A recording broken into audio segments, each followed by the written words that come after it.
The gate at Bramwell Court had not been opened for a stranger in 11 months, and when the bell rang that gray October afternoon, Cassandra Wren was on her knees in the herb border with dirt to her wrists, exactly where a lady's poor relation was expected to be found.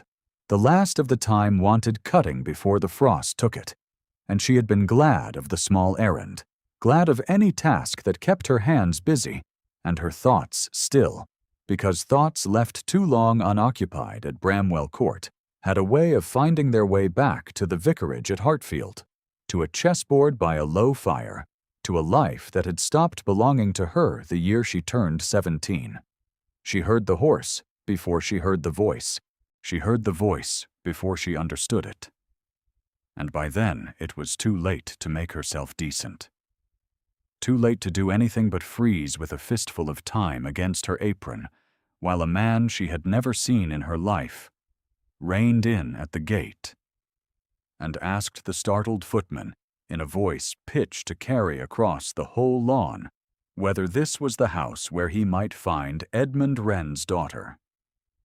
Nobody at Bramwell Court had said her father's name aloud in 6 years. Not her uncle, who had once been fond enough of his brother-in-law to stand godfather at Cassandra's christening. Not her aunt, who had struck the name from her own correspondence so thoroughly that Cassandra sometimes wondered whether Lady Bramwell had trained herself to forget it even in private thought.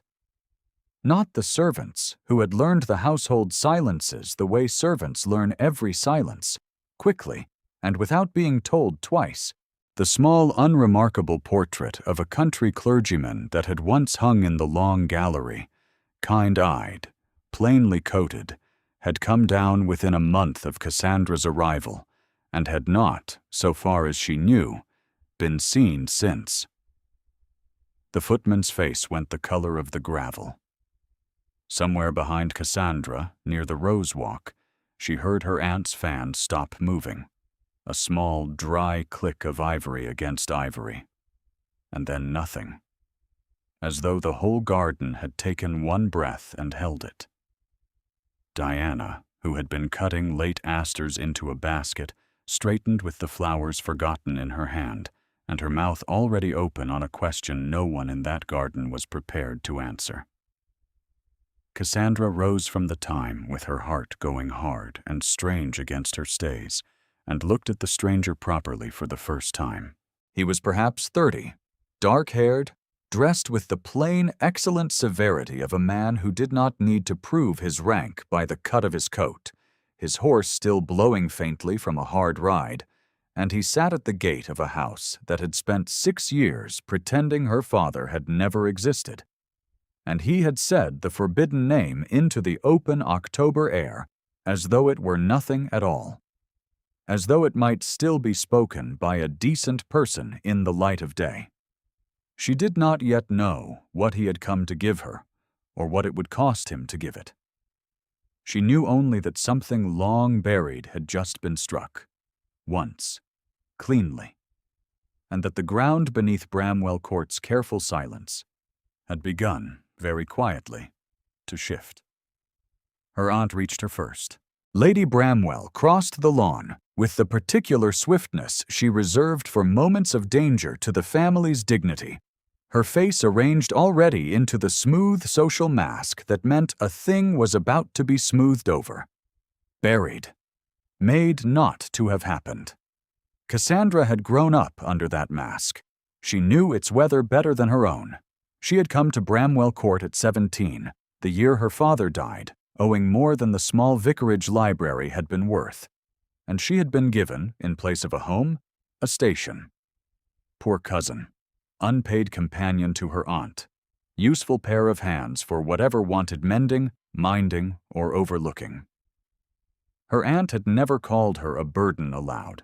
She had simply arranged the world so that Cassandra understood it without being told, the way one understands the temperature of a room. She ate at the family table, but never above the salt. She wore Diana's gowns turned and retrimmed until the trimming was all that was left of them. She had learned, by 18, to make herself small enough that the household's comfort was never troubled by the fact of her presence, and she had learned it so well that by 22 she sometimes forgot, herself, that she had once been the vicar's clever daughter who read Greek at her father's knee and was not ashamed of it. She had never learned why his name could not be spoken, only that it could not. Lady Bramwell reached the gate with her smile already fixed. "My lord," she said, for the stranger's bearing told her at once what to call him, "you have the advantage of us." Cassandra watched her aunt's eyes move once, quickly, to the time-stained apron, the dirt-fisted hands, and dismiss them, and then return to the horseman with the particular warmth Lady Bramwell kept in reserve for anyone whose rank might be useful. "I am Nathaniel Ashworth," the stranger said, and dismounted without waiting to be asked, "the Earl of Rendlesham. I have come from Hartswell, on a matter concerning the late Mr. Edmund Wren. I understand his daughter resides here." The word "late" fell into the garden like a stone into still water. Cassandra felt the ripples of it go through her aunt, through Diana, who had come up behind Lady Bramwell in primrose muslin, with her mouth already forming a question she did not ask, through the footman still holding the gate as though it might shut on its own if he let go. She stepped forward before her aunt could answer for her. "I am Cassandra Wren," she said. Her voice came out steadier than she felt it. "I am his daughter." Something crossed the Earl's face when he looked at her properly, a stillness she could not read, gone almost before it arrived. "Then I have come a long way to find you, Miss Wren," he said, "and to speak of a debt that is 6 years overdue." Lady Bramwell's fan resumed its motion, brisk now, a woman papering over a crack before the house behind it could be seen to lean. "My lord," she said, "you must forgive us. This is a subject the family does not discuss. She has nothing to do with her father's affairs any longer. She is my niece, under my protection, and I am sure whatever business you believe you have may be conducted with my husband's man of business, rather than troubling a young girl with matters better left buried." Cassandra had heard that word, nothing, applied to herself so many times that it had long since stopped drawing blood.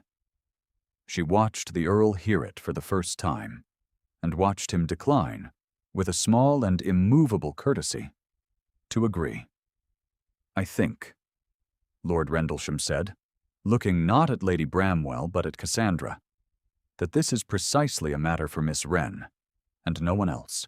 He was given a room, in the end, because a house like Bramwell Court could not turn an earl from its door, however inconvenient his errand, and Cassandra was given, for the first time in 6 years, permission to sit in the good parlor, rather than serve tea in it, and withdraw. She sat with her hands folded in her lap, and her father's name still ringing faintly in her ears, and she waited to learn what a stranger at the gate could possibly want, with a debt no one else in England seemed to remember was owed. He did not explain himself that first evening. He asked instead careful ordinary questions about her father's parish, about the small house at Hartfield where she had been raised, about whether she remembered a Michaelmas some 8 years past when a traveling gentleman had broken an axle on the Hartswell road and been given shelter for 3 nights by the vicar and his daughter. Cassandra remembered it precisely, because it was one of the last easy memories she owned of her father, both of them laughing over a chessboard with a stranger, while her mother, still living then, mended the man's coat by the fire. "That traveling gentleman," Lord Rendlesham said quietly, "was my father." She did not understand yet what that meant.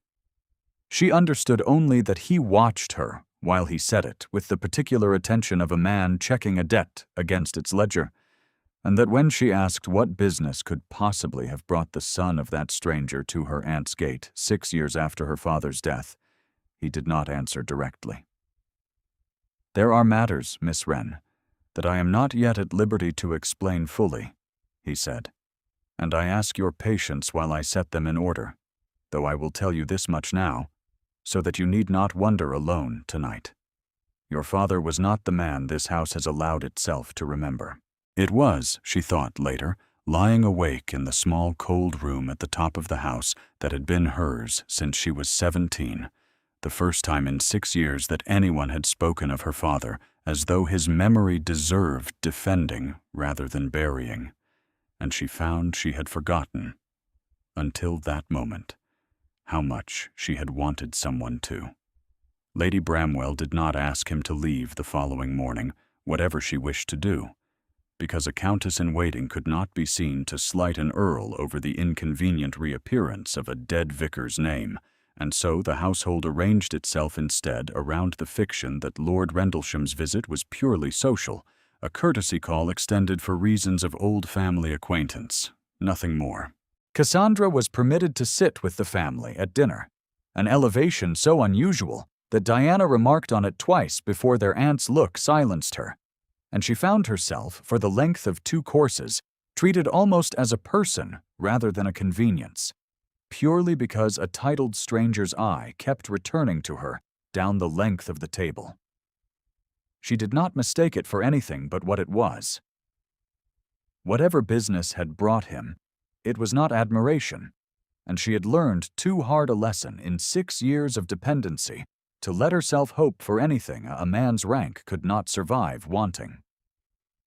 Still, she noticed the small things, because 6 years of watching a room for danger had also taught her to watch a room for everything else. She noticed that he refused wine twice and accepted it only when her uncle pressed a 3rd time, as though he were pacing himself against something.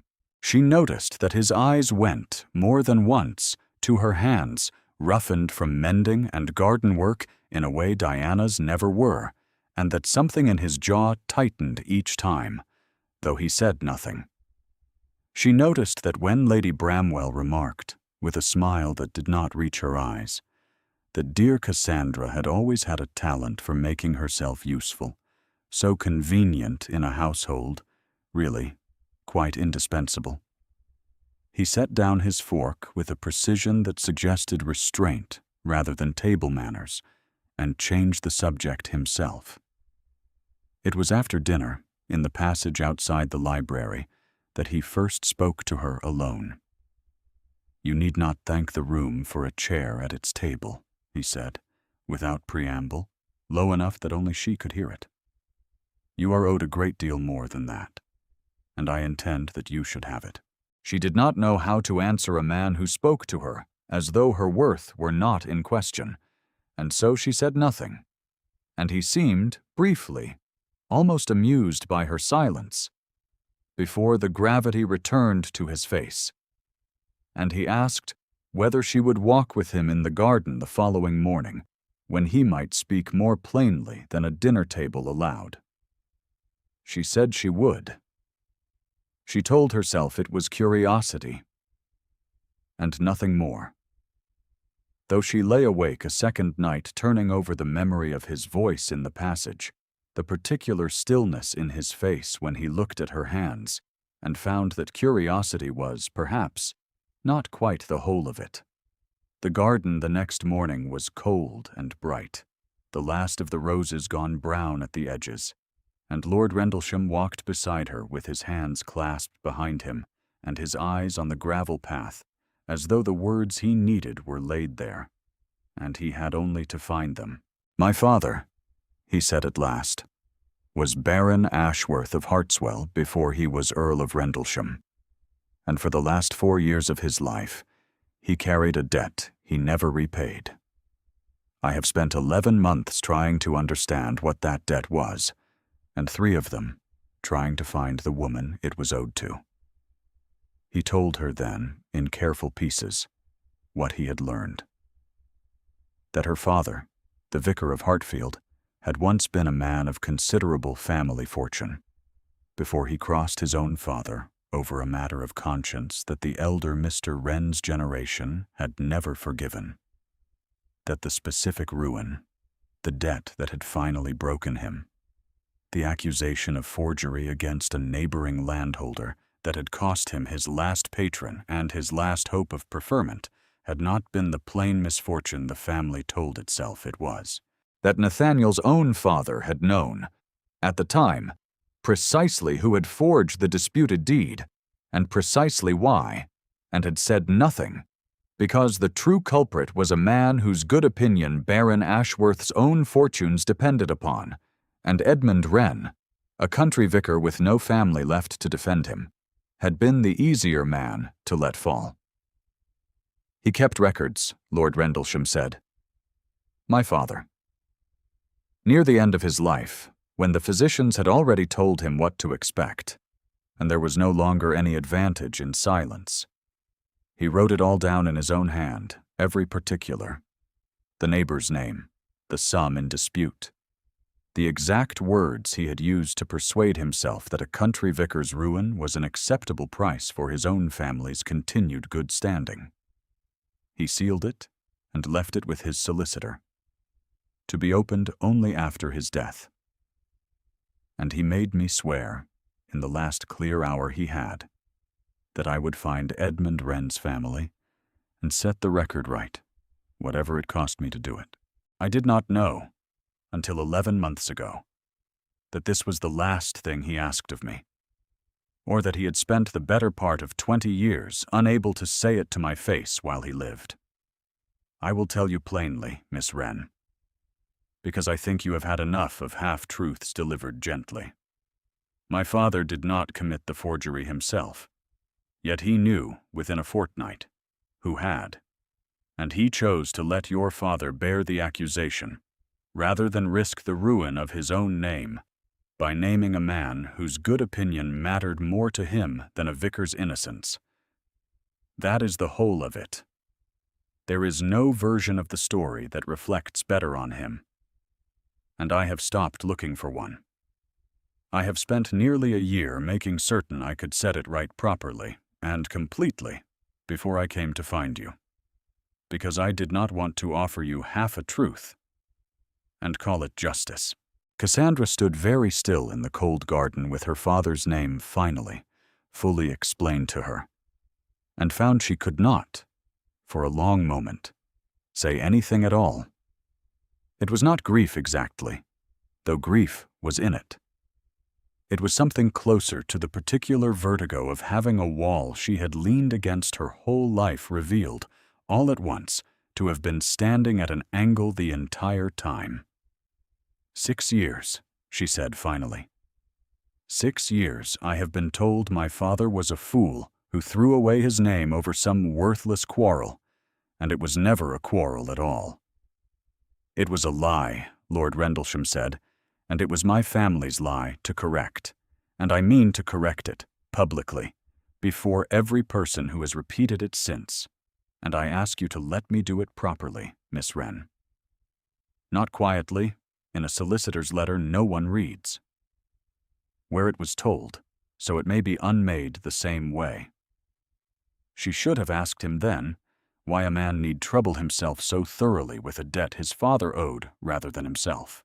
She did not, because something in the set of his mouth told her the answer mattered to him in a way that went beyond duty, though she could not yet have named what that something was, and because at that moment Diana's voice came ringing across the lawn, calling Cassandra in to help with the flowers for Thursday's dinner, and the moment closed, as ordinary moments always did, over something momentous that had just been said. She kept the memory of that conversation the way she kept few things at Bramwell Court, close and private and unspoken, and she noticed, over the fortnight that followed, that Lord Rendlesham did not leave, though his ostensible business, the delivery of a debt's confession, might have been discharged in an afternoon. He stayed instead as a guest of her uncle's, riding out with the family, sitting through the same dull evenings of cards and music that Cassandra had endured for 6 years as furniture rather than company. And she began, despite every instinct trained into her by 6 years of careful invisibility, to notice how often his attention found her across a room he had no obvious reason to be watching. It was on a Tuesday, in the 3rd week of his stay, that she caught him seeing her when she believed herself entirely unobserved, and understood afterward that this was the moment everything between them had truly begun. Though at the time it felt like nothing more than an ordinary kindness she would have performed for anyone. She had gone down to the kitchen garden after luncheon to find the undergardener's boy, Tom, crying behind the cold frames, 12 years old and shaking, having broken a pane of glass that Mrs. Bramwell's steward had already promised to dock from his wages, a sum that would have cost the boy's family a fortnight's bread. He was a small boy for his age, all elbows and fright, and when Cassandra crouched beside him, he flinched as though he expected her hand to come down on him, rather than rest, gently, on his shoulder. "I did not mean it, miss," he said, the words coming in a rush. "I was only reaching for the trowel, and it went over. And Mr. Aldous says it is to come from my wages, all of it. And my mother, she will not have bread enough for the little ones if it does."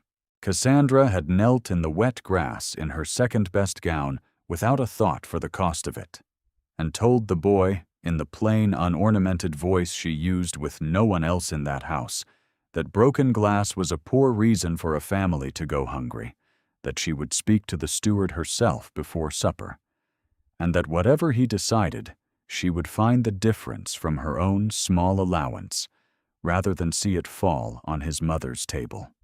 "Look at me, Tom," she said, when he would not lift his face from his sleeve. "It was an accident. Accidents are not sins, whatever Mr. Aldous tells you, and you are not to carry this home with you tonight as though they were."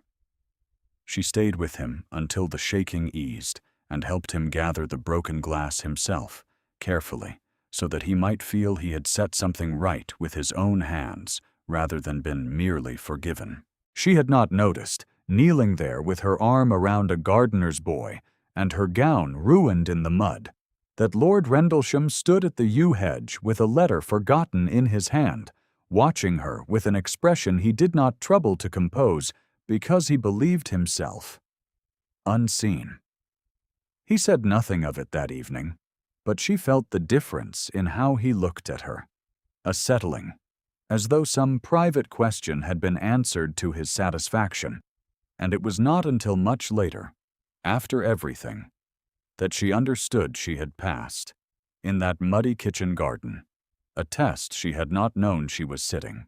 The dismissive label found her again 2 days later in the drawing room, where Diana's particular friend, Miss Selina Hartcourt, come to call with her mother, remarked over the tea things, in a voice pitched precisely to Carrie, that she supposed poor Cassandra must find Lord Rendlesham's attentions quite overwhelming, coming as she did from such reduced circumstances, the daughter of a man who had lost his family's whole fortune through his own folly, though of course one must be charitable to those who cannot help what their fathers were.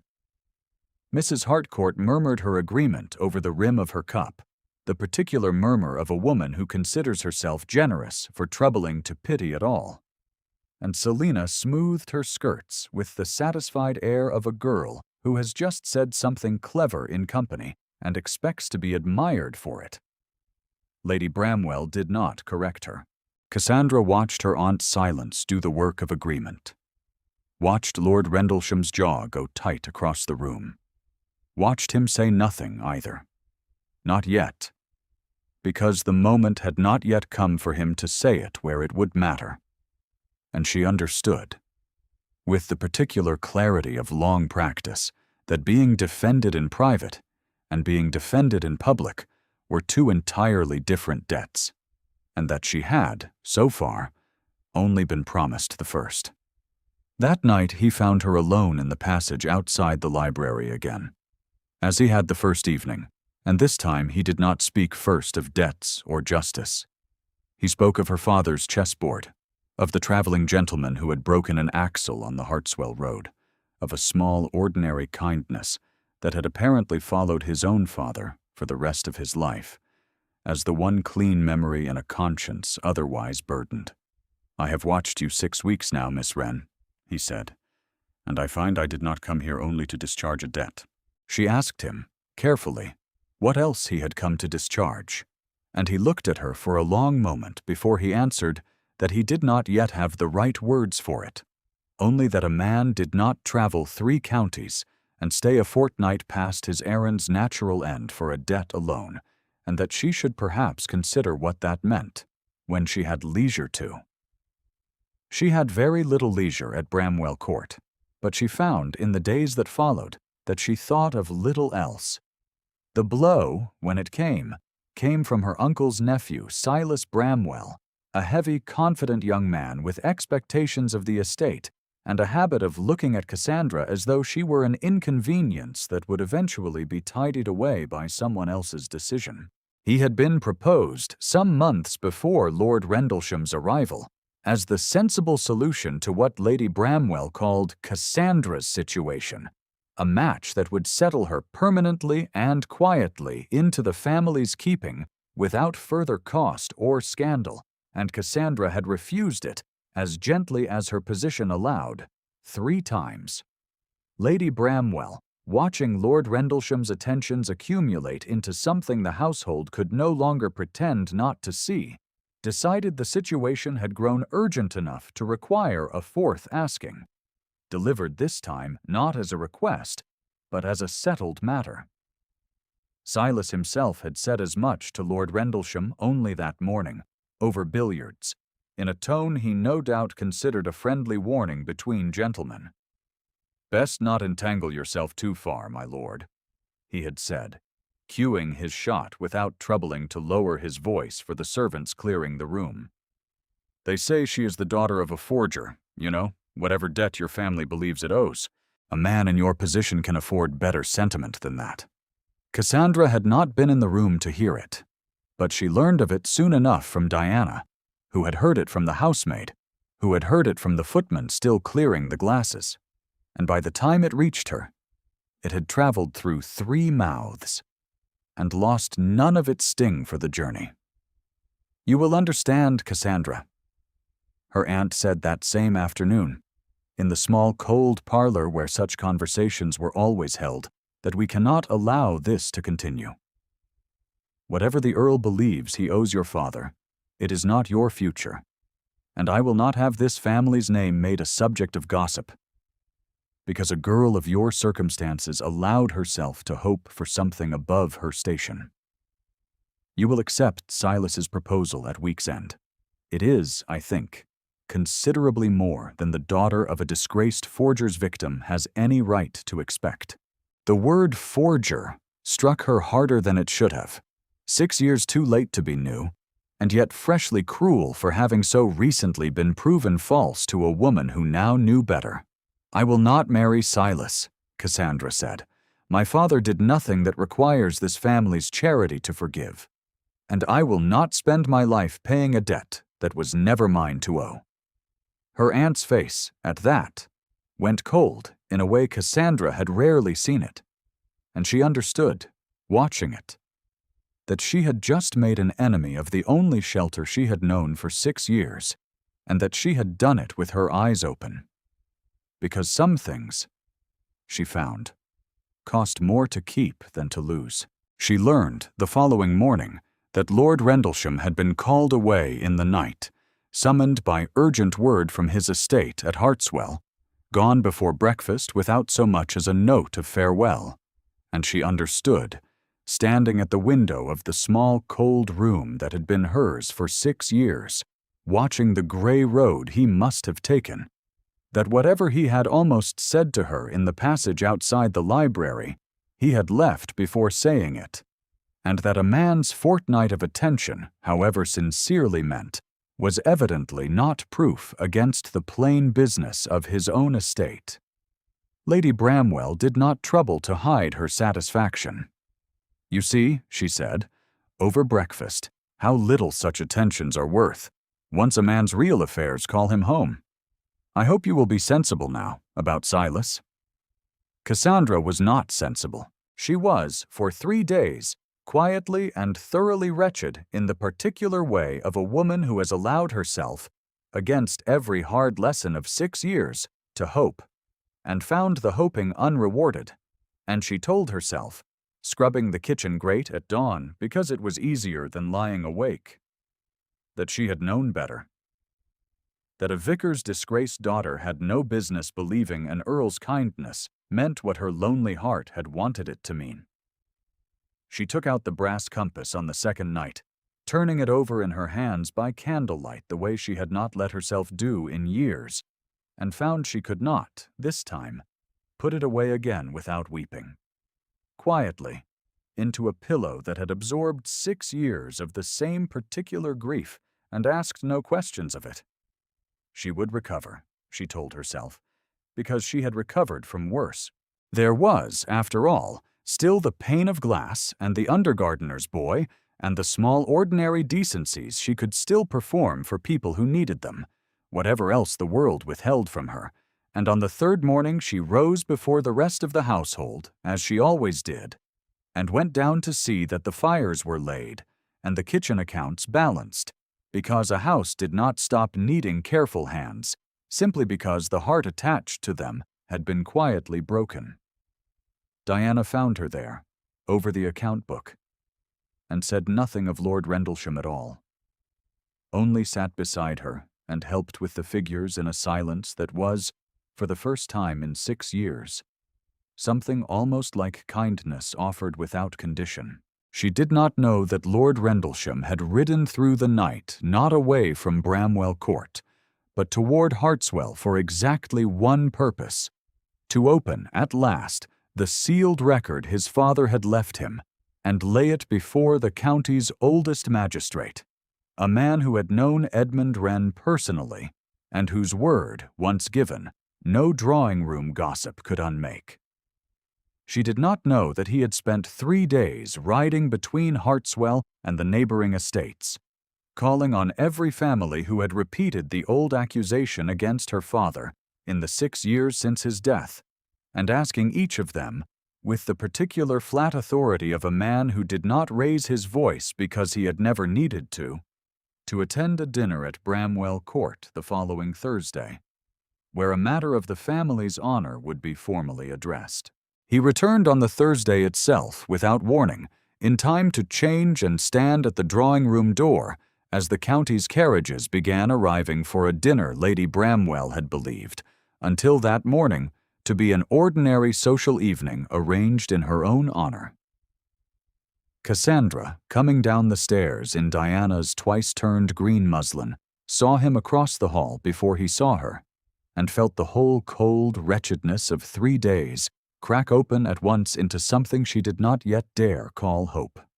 The dinner proceeded, for its first 2 courses, exactly as such dinners always proceeded, and Cassandra sat near the foot of the table, where she had sat for 6 years, and said little, and watched Lord Rendlesham say less, until the covers were drawn and the room settled into the particular restless quiet of a company waiting to be entertained by cards or music, and he rose from his chair. He did not raise his voice. That was, she thought afterward, the strangest part of it, that a man could undo 6 years of a family's careful lie without once speaking louder than the ordinary register of dinner conversation, simply by making every other voice in the room fall silent to hear him. He spoke of his father's deathbed confession, of the sealed record now lodged with the county magistrate, of the forged deed and the true forger's name. A man 3 counties distant, whose fortune had long since made him untouchable to justice, but not, Lord Rendlesham said, to public knowledge. He spoke of Edmund Wren's actual conduct in the affair, a man who had refused, even under threat of ruin, to sign his own name to a lie about a neighbor he knew to be innocent, of nothing but poverty, and who had been broken instead for that refusal by men with more to protect than conscience. Lady Bramwell's fan had gone still in her hand somewhere in the first minute of it, and did not move again. Cassandra watched her aunt's face empty of its careful social warmth by degrees, watched the polished sentences she might have used to smooth the moment over die unspoken because there was, this time, no smoothing to be done in front of half the county's oldest families gathered at her own table, hearing the truth delivered by a man whose word none of them would think to question. Mrs. Harcourt, who had brought her daughter Selina to Bramwell Court not a fortnight before to remark so freely on the folly of Cassandra's father, sat with her teaspoon suspended halfway to her cup, her face gone the particular fixed red of a woman recalculating, in real time, every unkind sentence she had lately allowed herself in company. Along the table, one name and then another passed low between the guests, not gossip now, but something closer to reckoning, as the room's collective memory of 6 years' quiet cruelty rearranged itself around a truth it had never troubled to seek out for itself.